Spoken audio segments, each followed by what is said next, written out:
모두들 평안한 한 주를 보내셨습니까?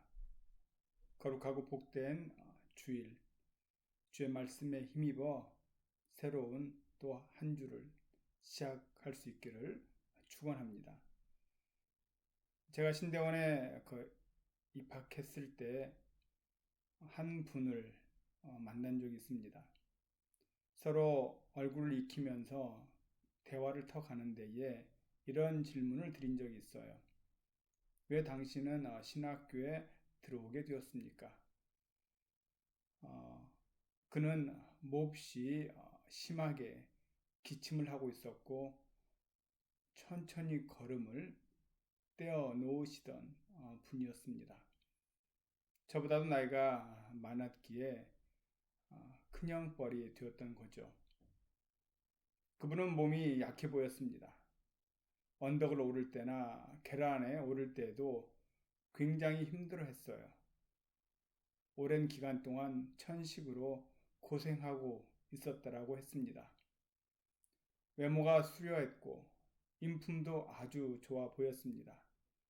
신학교 입학하기 전에 좋은 직장에서 잘 알려진 그 항공회사에 입사해서 능력을 인정받아 고속 승진도 했고 국내외를 누비면서 활기찬 인생을 살고 있었을 때 큰 어려움이 닥쳤습니다. 언제부터인지도 모르게 시작된 천식으로 아무 일도 할 수 없는 상황이 되어 버렸어요. 결국 회사를 그만두었습니다. 서울의 큰 병원을 다 다녀보았지만 시원한 대답을 얻지 못했습니다. 진단하기는 이상체질에서 오는 것이라 이렇게 살다 죽는 방법밖에 없다라는 소견들이었습니다. 남편 구실도 못하고 아빠 구실도 제대로 못하고 살아온 지 3년이 넘었다고 합니다. 신앙생활을 해봤지만 워낙 머리로만 믿는 신앙인이어서 제대로 신앙생활을 하지 못했다라는 것이에요. 누구의 그 조언에 기도원에 가라 해서 기도원 가서 기도해 보았지만 이질 집단으로 느껴져서 오랫동안 며칠을 못 참고 내려오고 또 지푸라기라도 잡는 심정으로 다시 기도원에 올라가기를 6개월을 했다고 합니다. 극기야는 자살도 생각해 보았지만 젊은 날에 이대로 죽기에는 너무나 억울해서 죽을 수 없었다고 했어요. 그런데 어느 날 교회의 목사님을 보다가 신학교를 들어가면 하나님이 고쳐주지 않을까 하는 생각이 들어서 무작정 신학교에 입학했다고 합니다. 퇴직금으로 받은 돈은 다 병원에서 써버리고 아내가 벌어오는 조그만 월급으로 내 식구가 매달려야 하는데 어렵지만 여기에 오면 하나님이 낫게 해주실 것이라는 그런 마음으로 신학교에 들어왔다라고 했어요. 병을 고침받고 감격해서 주의 종이 되겠다고 온 사람은 보았어도 병을 고치기 위해서 신학교에 들어온 사람은 처음 보았습니다. 당시 기숙사 생활을 했는데 기숙사의 그 공기는 별로 청결치 못해 그분이 고생을 많이 하고 있다라는 이야기도 들었어요. 천식은 공기에 워낙 민감한 부분입니다. 결국 그는 기숙사에 오래 있지를 못하고 밖으로 나갈 수밖에 없었어요.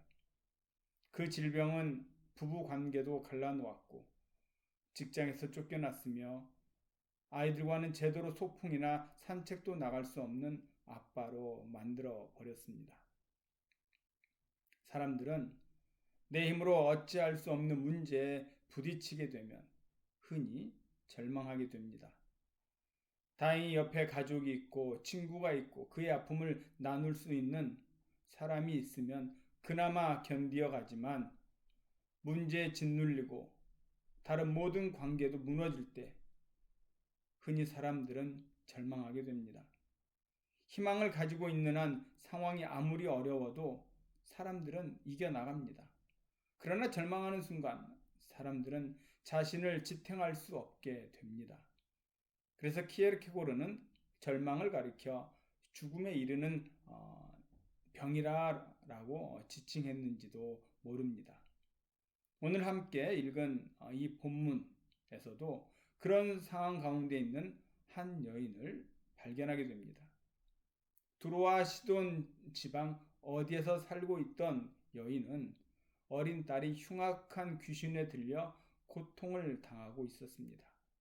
백방으로 찾아보았지만 고칠 방도를 찾을 수가 없었고 딸의 병세는 더욱 심해가고 있었습니다. 이대로 딸을 포기해야 하는가? 그렇게 팽개쳐 둘 수는 없었습니다. 어떻게 해서든 딸을 고쳐야만 했어요. 예쁜 딸을 악한 귀신에게 맡겨 놓을 수는 없었습니다. 그러나 흉악한 귀신을 쫓아낼 수 있는 방법이 없어서 절망과 좌절 가운데 서 있었습니다. 오래전에 방영된 영화 신들러 리스트는 20세기 중반 유대인들의 실상과 그리고 절망과 희망을 생생하게 그려낸 대작이었습니다. 그 해에 아카데미 상을 휩쓸 정도의 큰 대작이었죠.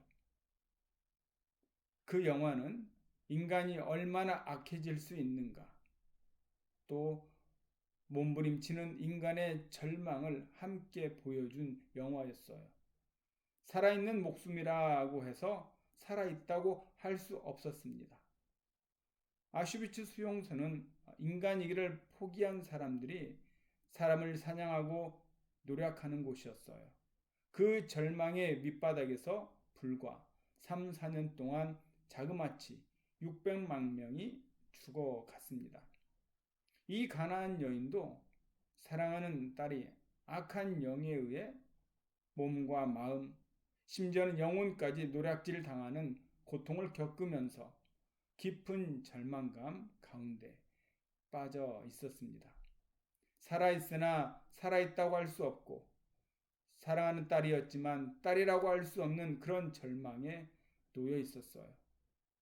딸의 모습은 하루가 다르게 망가져갔고 낫게 할 방도가 없어서 그 엄마는 안타까움에 몸부림치고 있었습니다. 2차 대전이 끝나고 독일이 패망한 후 절망의 가장 밑바닥이었던 아슈비츠 수용소의 한 방의 벽에 이런 문구가 새겨져 있었다라고 합니다. 나는 믿는다. 먹구름이 잔뜩 끼어 태양이 보이지 않는 오늘도 구름 너머 저편에는 여전히 태양이 빛나고 있음을 나는 믿는다. 고난의 한 복판에서 누군가 죽어가면서 손톱으로 긁어서 새겨놓은 글씨였습니다. 절망의 밤이 아무리 깊어도 아픔의 밤이 아무리 길어도 결코 절망할 수 없었던 사람의 고백이었습니다. 절망의 밤에 태양이 있음을 믿고 나아간 사람처럼 가나안 여인도 예수님께만 희망이 있음을 알고 나아갑니다. 자기 마을을 찾아오신 예수님께 달려나가 여인이 간청합니다. 다윗의 자손 예수여 나를 불쌍히 여기소서. 절망의 밑바닥에서 그녀는 주님 앞으로 나아가 그렇게 고백합니다. 그 고백 속에는 메시아 고백과 하나님의 은혜로만 자기 인생이 세워진다라고 하는 사실을 고백하는 믿음이 담겨져 있습니다.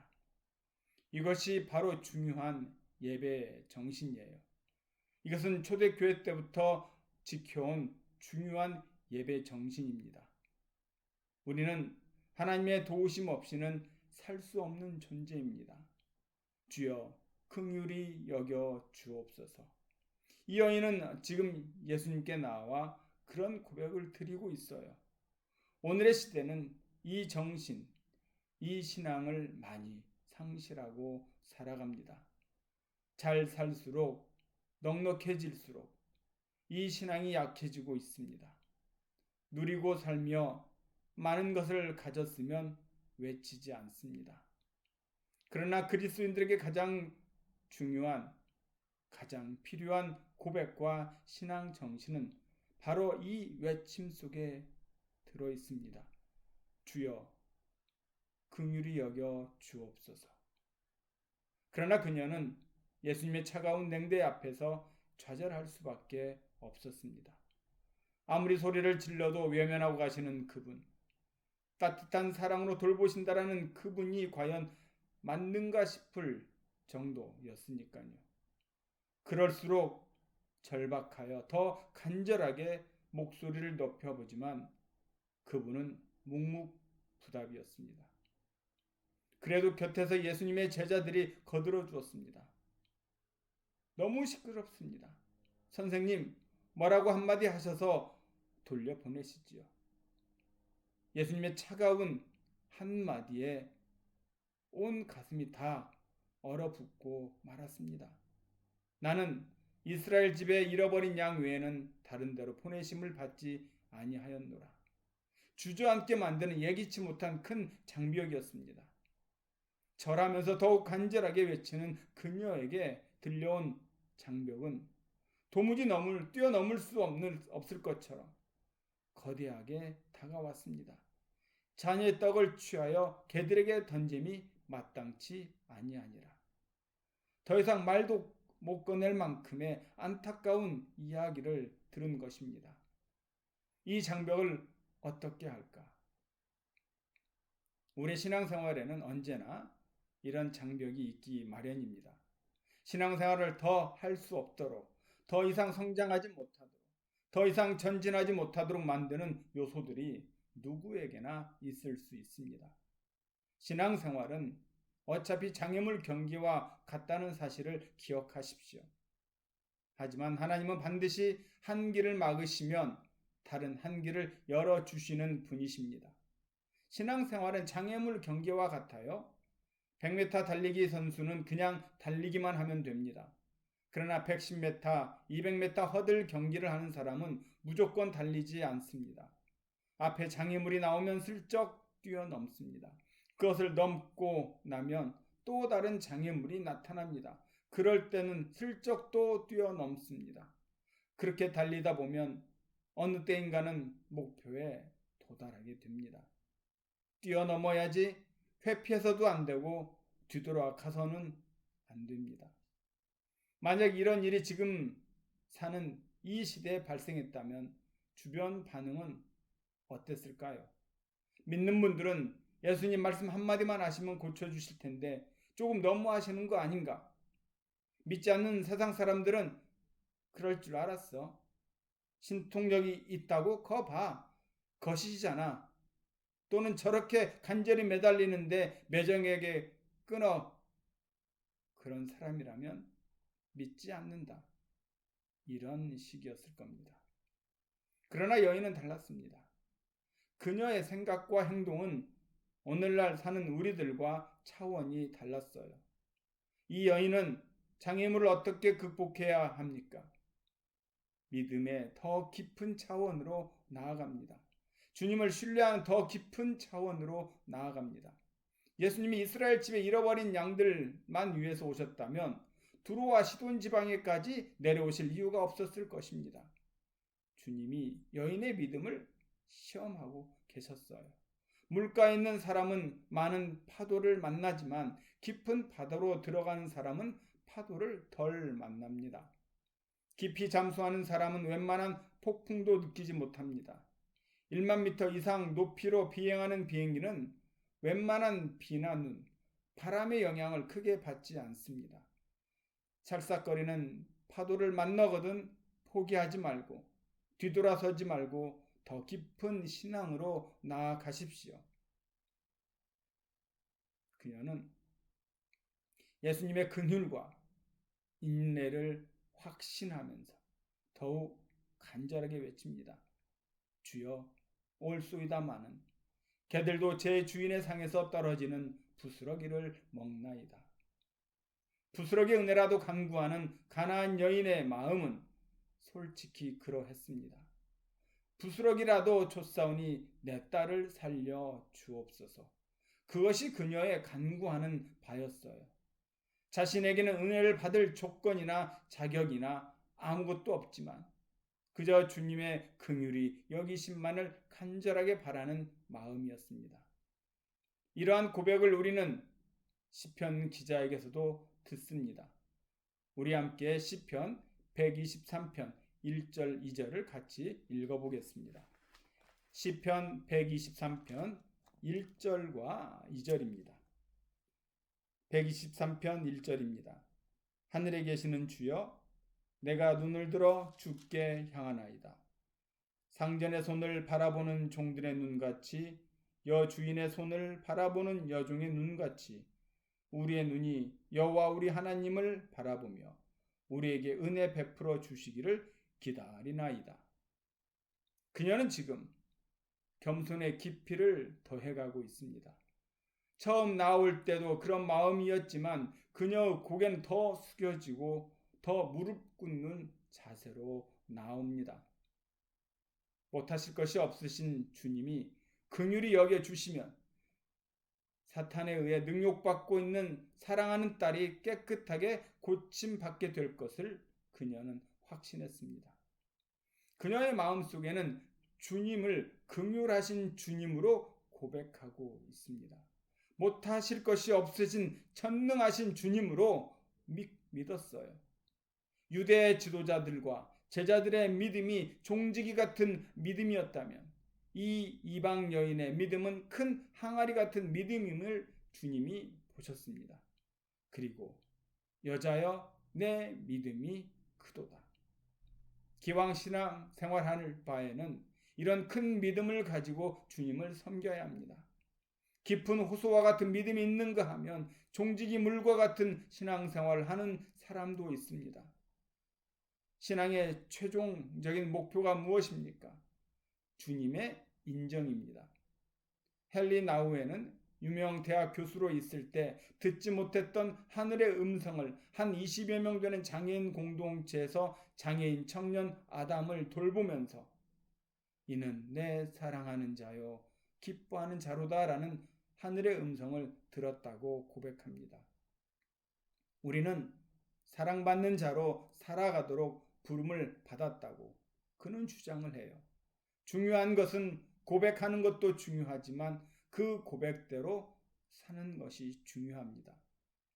여러분은 주님을 못하실 것이 없으신 전능하신 하나님이시며 인자와 긍휼이 한이 없으신 주님이심을 확신했고 그 믿음대로 걸어 나가고 있습니까? 오늘날 그리스도인들의 큰 문제가 무엇입니까? 고백대로 살지 않고 믿음대로 걸어가지 않는다라는 점이에요.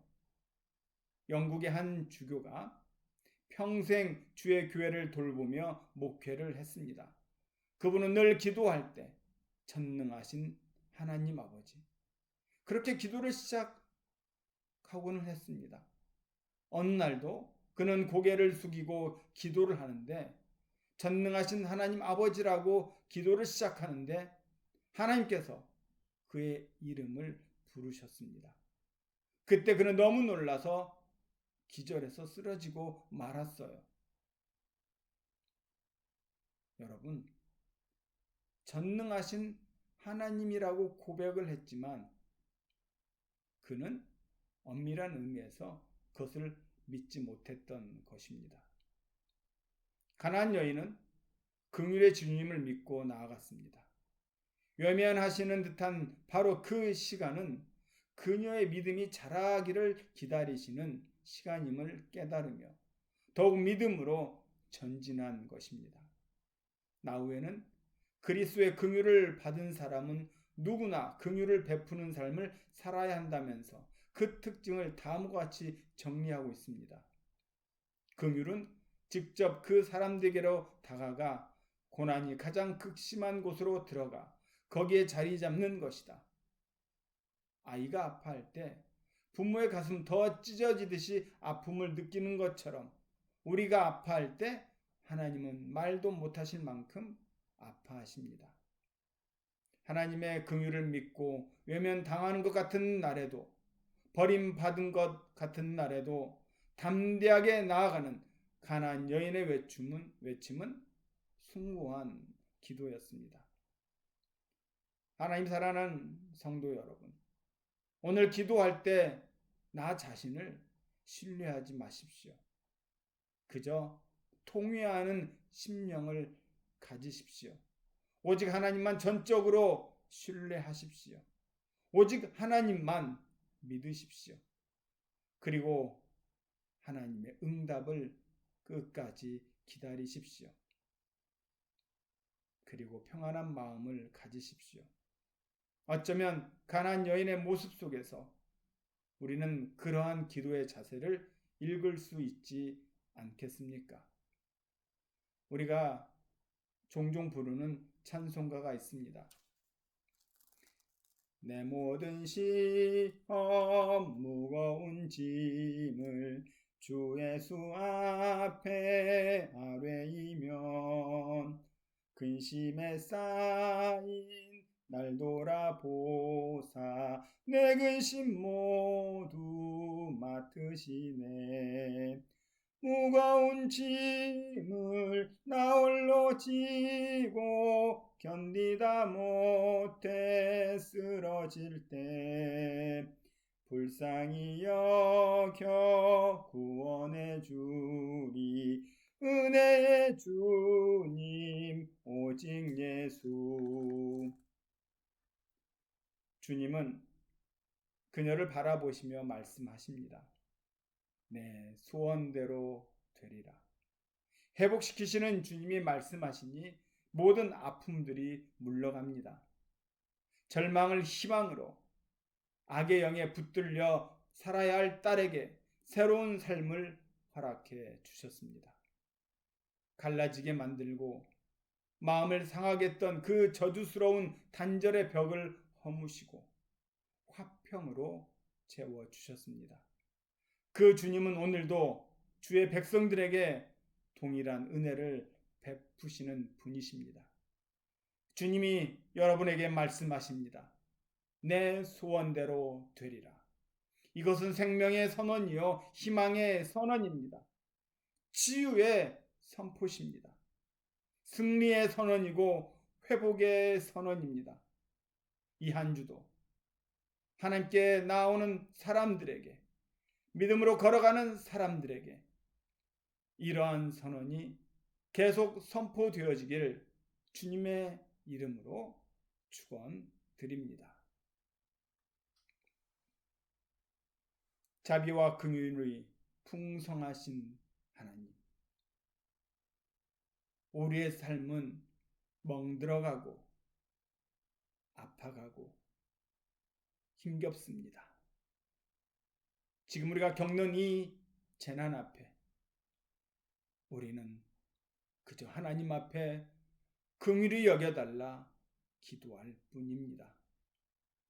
악한 영에 주님 휩싸인 이 딸을 깊은 믿음으로 주님께 아뢰며 절망을 희망으로 그리고 치료의 선언과 희망의 선언으로 그녀에게 다가가셨던 그 예수 그리스도의 크신 은혜가 오늘 저희들에게도 임하게 하옵소서.